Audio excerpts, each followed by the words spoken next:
Hi everyone, Shane Armonroe here. Brand new game out called Nebula. It plays great on the Steam Deck. The developer dropped a link to the demo in the Steam Deck Reddit, so I thought I would take a look. Initially, I sort of dismissed this as just another Vampire Survivors clone, and yeah, you can't help but notice the hat tip to the genre. But for $4, and I paid full price, this is not a compensated review. My review is my own. I decided to give it a look, and after spending a little bit of time inside the game, I thought maybe I should talk about it because most people are going to look at this and say, oh, Vampire Survivors, and move on. So let's start off with the buffs. These are the sorts of things that improve the ability of your player character. And there's a ton of them. I just kind of wanted to give you an idea because we're going to be seeing more of these as we go. And all of these can be upgraded using in-game currency. Now, there's no weird monetization or currency nonsense. There's no in-app purchases. None of that stuff, but you earn currency as part of actually finishing the levels. So let's go ahead and jump in. You'll have a few of these ships available to you when you first start. I've been playing for a little while, so I've unlocked some extra ships. You have 6 different worlds here on the map. I've only uncovered 4 of them and defeated 2 of them. We'll go ahead and do the first one. Now, our goal here is to collect 1,000 gears. And gears, again, remember, is the currency. And so this is a twin stick scenario. On the left stick, you can move around. On the right stick, you aim your reticle. Now, unlike Vampire Survivors, at least last time I played, there is no controllable weapon in that motif. So one of the things I really like about Soulstone Survivors is the fact that I can actually control some of my weaponry, and you can do that here. Up here, you have the number of guys you've killed so far, the number of gears you've collected. Here's the meter that you need to fill up of gears. That's 1,000. Down here, we have your XP, or the bar that will dictate when you level up and get a new prize, your health bar, of course. Here on the left are all of the weapons that you've acquired over time, and here are all the passives here on the right that you've acquired as you've played the game.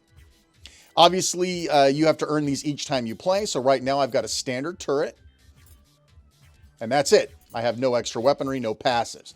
So as I shoot these guys down, they drop little gems or little, I don't even know what they are exactly, but the more you pick up, the faster you level up. And every time you level up, you get to pick something. You get a couple of weapons, you get a passive, and you get health. You get to pick one. Or you can re-roll spending gears, if you have them, to try to get lucky and get something else. So sometimes notice this says there's a new weapon and a regular turret. I already own a regular turret. This would upgrade it to level 2.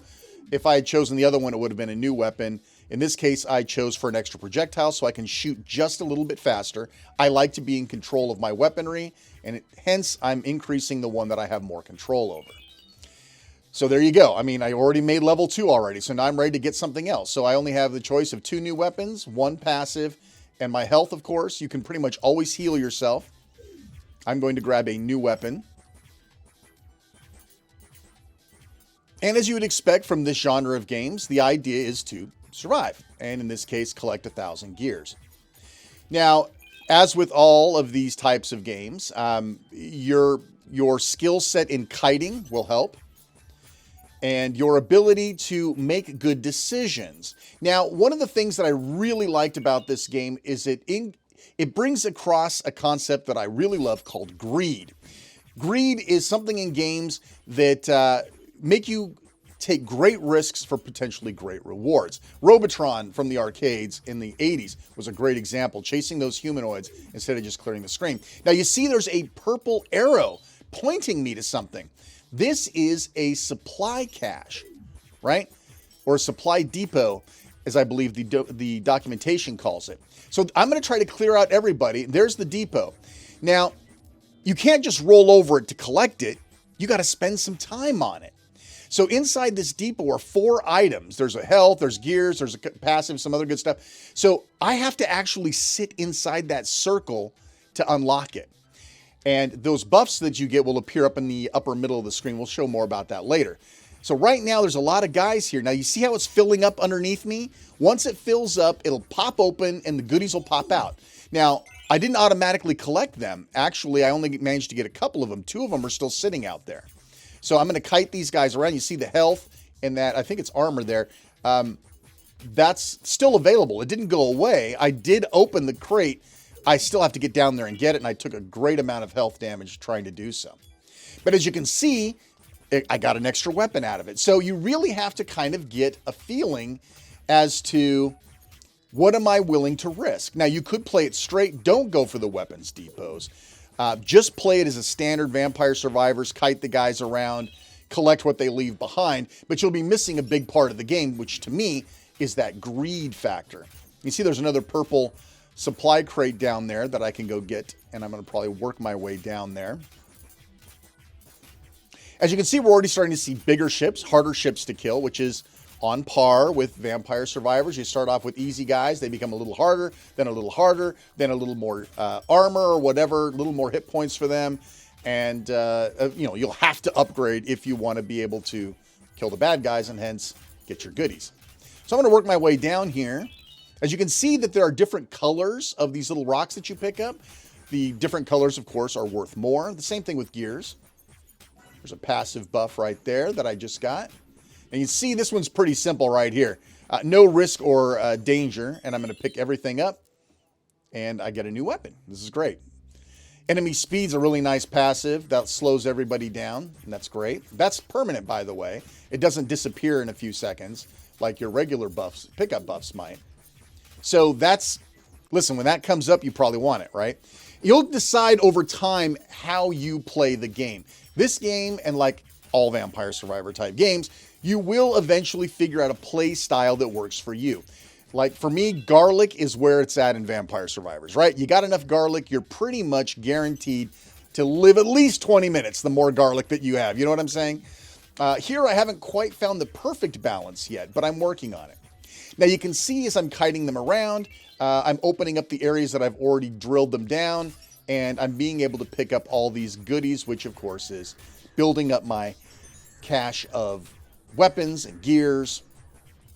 Now you can see I'm almost 4 minutes in and I've only got 93 gears. And you're thinking, oh my God, you have to have 1,000 gears to end this level? What could, you know, what does a possible round look like? Well, frankly, the way I play right now, this round, if I do everything right and I get the right drops and luck is with me, I could probably clear this off in about 20 minutes. And if I don't clear it off in 20 minutes, it probably means I'm going to die within 20 minutes. So I would say the 20-minute mark is where you would want to say, yeah, that's about how long like this world would last. Now, obviously, as you get higher up and you get to the next maps, it takes a little bit longer. You're asked to mine more. You might have to do more kiting. Yeah, so I'm just saying in general, this world takes about 20 minutes. Now, this is a great supply crate. This is this automated turret that comes out. And it comes out and it just, I love this massive supply of spiral bullets. Unfortunately, there's nothing around for him to kill. It was kind of wasted. I should have kited a whole bunch of guys over there and then got it. That would have been the smarter move. But listen, this was a quick play for a quick review. All right, so we're going to just keep picking stuff up. We're going to keep leveling up. You can see my weapons on the left are looking great. I've got quite a few passive upgrades now. I'm starting to mine gears at a high rate. I've got some decent damage weaponry going on. Lots of stuff to pick up. And this, you know, as I said, with every other Vampire Survivor game, it ends up being this way.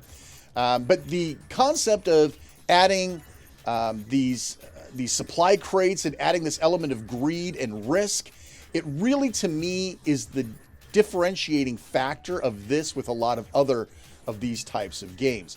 Let's just say that that feature speaks to me in a way that sets this game apart. Here's that passive buff I was telling you about. I picked one up, and you can see that it's counting down. I get it for a short period of time. Now, listen, those passive buffs, do not discount them. Those temporary passive buffs can be the difference between winning and losing, especially later on. Some of those temporary buffs are absolutely bonkers, and they, like I said, they can really change. They can change the course of the war, if you will. So I'm going to sit here and grind a little bit more here. I'm going to head down to see that purple arrow is calling to me. And I am harvesting like a big dog. Head for that purple arrow and see if I can get anything else good out of that. It's looking a little busy down here. Maybe, maybe not, huh? I'm going to gather up what I can. Yeah, probably not. That probably isn't a good risk reward, but why not? Let's do it. I mean, that's worth at least one upgrade right there. Actually, it actually worked out. Let me have my upgrade now. Like I said, I could have died there. It could have worked out. Look at this. Health and gears. My two favoriteest things. See that bullet? It just hit me while I was inside. Yeah, so bullets can't hurt you inside there, even if the guys can't get in there to smack you around. I love the supply crates. Have I mentioned that? All right, so we're kind of rounding this up here. I'm going to die here in just a moment so we can see what's next. So, right, this is sort of a roguish thing where you're going to play, die, improve, wash, rinse, and repeat, right? Dead. Obviously, I don't get to carry any of these items with me the next time I play. Here's your stats. Also par for the course. So we've got some cash to spend, 369. We're going to go to the hangar here. And I've already upgraded almost everything at least one level. So unfortunately, I'm not going to be able to really spend this cash. I'll have to play it forward, or I can upgrade a minor upgrade on one of these weapons, right? So I use the regular turret a lot. That might be something I would want to upgrade. And I can actually afford one of these upgrades. So that's kind of cool. So listen, again, if you've played any Vampire Survivor type games, this is nothing new, but it is. There's some good stuff in here. It plays amazing on the deck. I've gotten down to like 50 FPS, but that's great. It still plays fun. All right, listen, I'm Shane R. Monroe. I appreciate you watching. Please like, subscribe, you know what to do, and go give this game a try. There's a demo out. It's $5, people. It's the price of a cup of coffee at Starbucks, and I guarantee you're going to have a good time. As always, thanks so much for watching, and take care.